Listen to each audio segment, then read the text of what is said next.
Grant's Memorial was constructed during a critical period of time in Morningside Heights, when revival and residential development were in order for the creation of a more upbeat and commanding neighborhood. The president's extraordinary accomplishments as a war hero, his outstanding personality, and his popularity are all justification for why he was honored with such an elaborate monument. Furthermore, the fact that it was placed in such an up-and-coming neighborhood, under the analytical watch of the Morningside Park Association, digitally exemplifies Grant's role and his influence during this time.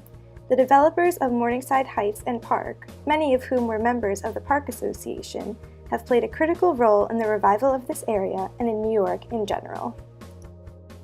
In the late 1800s, Morningside Heights truly began to make a transition for the better. It wasn't always the bright and prosperous neighborhood that it is today. Morningside Hill, or Riverside Heights, which were its previous names, was the home to both an insane asylum and an orphanage. The atmosphere was quite depressing here. However, there was a great push to turn the city around. Things really began to change when the Central Park Commissioners proposed the idea of a park on the Upper West Side of Manhattan. Morningside Park, designed by Olmsted and Vaux, truly brought beauty to the area. Soon enough, developers were pushing to replace the old asylum and orphanage with the important institutions that the site now holds today.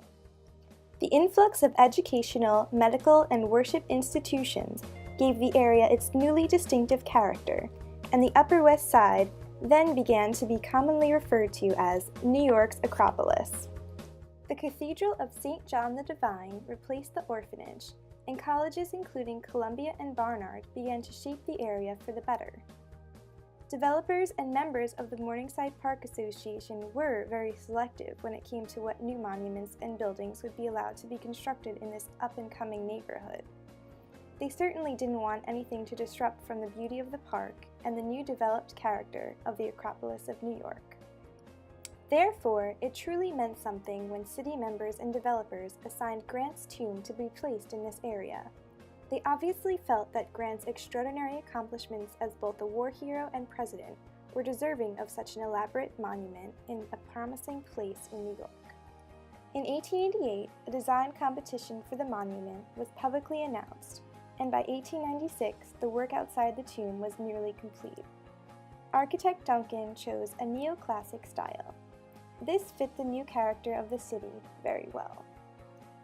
Columbia University's Low Memorial Library, built in 1895, actually used the same style and developed similarly.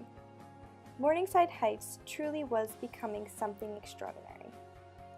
Apparently, even people in the real estate were tempted by this beautiful hilltop, with its prestigious institutions made even more beautiful by the designs of Vaux and Olmsted, the transformation of Bloomingdale Road to Grand Boulevard, and the erection of Grant's tomb.